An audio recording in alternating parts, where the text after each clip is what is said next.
आज हम उस जगह पर मौजूद हैं जहां पर सैलाब आया था। ये सैलाब, आपको इसकी तारीख बता रहा हूं, 17 अगस्त 1973 को दरियाए सिंध का जो हेड पंजनद के करीब जो मकाम है खैरपुर डाह, वहाँ पर उसका बंद तोड़ा गया था। किस लिए तोड़ा गया था उसका इल्ज़ाम जो है उस वक्त के गवर्नर पंजाब मलिक गुलाम मुस्तफ़ा खर पर है, क्योंकि परली तरफ उनका अपना शहर था, उनकी बागात थी और ज़मीनें थीं, और उन्होंने इस तरफ का जो बंद है वो तोड़ा। 17 अगस्त को जब तोड़ा गया तो 20 अगस्त 1973 को खानपुर में तांगे पर लाउड स्पीकर रखकर ऐलान किया गया कि शहर को खाली कर दें, क्योंकि सैलाब का पानी जो है वो खानपुर की जानिब बढ़ रहा है। 20 अगस्त को ऐलान हुआ। 21 अगस्त को यहाँ पर खानपुर के सैकड़ों शहरी यहाँ पर आकर उन्होंने एक किस्म का धरना दिया, जिसमें मैं एक खानपुर की तारीख के एक किरदार का नाम बता रहा हूँ, जिसका नाम है अल्लाह बख्श गज़बा। अल्लाह बख्श गज़बा एक बड़ा सियासी समाजी कारकुन था। और दूसरा किरदार था उस वक्त जमात इस्लामी वाले चौधरी मोहम्मद अनवर का, जो कि अब पीटीआई को प्यारे हो गए हैं। वो यहाँ पर आए तो पीछे जो मैं आपको दिखा रहा हूँ, यहाँ पर जो नहर थी दूसरी जानिब, वो नहर जाती थी उस वक्त के गवर्नर स्टेट बैंक जी मोइनुद्दीन के बागात को। जी मोइनुद्दीन का जो मैनेजर है उस वक्त वो एमपीए था, उसका नाम चौधरी कलीमुल्लाह था।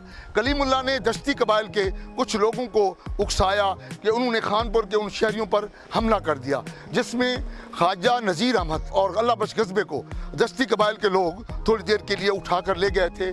उसमें ख्वाजा बशीर अहमद, उनके जो छोटे भाई थे, वो ज़ख्मी भी हुए, जबकि इस हमले में चौधरी मोहम्मद अनवर जमात इस्लामी वाले भी ज़ख्मी हुए थे। दीगर को शहरी भी ज़ख्मी हुए, क्योंकि वो लाठियों और कुल्हाड़ियों से मुसल्लह थे। ये लोग जो है वो उस नहर को तोड़ रहे थे ताकि जो सैलाब आने वाला है उसका रुख जो है वो बाहरली की तरफ हो जाए, मगर उन्होंने नहीं तोड़ा दिया। और ना ही उनको ये पता था, अंदाज़ा था कि ये कितना हौलनाक सैलाब था। इस सैलाब के बाकी मनाज़िर भी आपको दिखाएंगे कि पंजनद, जैसे पंज मोरी कहा जाता है, वहाँ से पानी किस तरह गुजर रहा था। और लाइन जो है वो पंज मोरी और चार चक के दरमियान नहर को फौज ने 22 अगस्त की सुबह फौज ने वहाँ से और चाचड़ा से रेलवे लाइन को बम मारकर उड़ाया, ताकि ये पानी मुकम्मल शहर को निस्तो नाबूद न कर दे। और पानी वहाँ से रिलीज़ हुआ और वो दूसरी जानिब चला गया। आपको खानपुर की तारीख बता रहे हैं, खानपुर की डॉक्यूमेंट्री बना रहे हैं, उसमें आपको ये चीज़ें, ये तारीखी चीज़ें हैं, शायद आने वाली नस्ल को नहीं बल्कि नई नस्ल को भी नहीं पता खानपुर में किस तरह हौलनाक तबाही हुई। लोगों के घर मसमार हो गए, लोगों की इमलाक तबाह हो गई, और जो बड़े बड़े महल्लात थे, बड़े ऊंची जगह पर और सदर बाज़ार है, वो तो बच गए थे। बाकी दीगर तमाम महल्ले वो मैं आपको तस्वीर की मदद से दिखाऊंगा वो किस तरह सफ़ाए हस्ती से मिट गए थे।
सत्रह अगस्त 1973 को जब हेड पंजनद पर इंतहाई ऊंचे दर्जे का सैलाबी रेला गुजरा, जो कि महकमा आबपाशी के रिकॉर्ड मुताबिक 7,62,516 क्यूसेक था, तो हेड पंजनद को शदीद खतरा लाहक हो गया, जिसकी वजह से बंद को तोड़ दिया गया। खानपुर के इलाके, जिसे अब दुब्बा माई साहबा कहा जाता था, ये रेलवे लाइन से तकरीबन 30 फुट नीचे था, गहरा था। यहाँ पर मुकम्मल तौर पर 22 अगस्त की शाम तक ये मुकम्मल वहाँ का पानी जो है वो रेलवे लाइन के किनारों को छूने लगा तो वहाँ पर बैठे हुए लोग रेलवे स्टेशन की तरफ कूच कर गए और रेलवे स्टेशन पर पड़ाव डाला।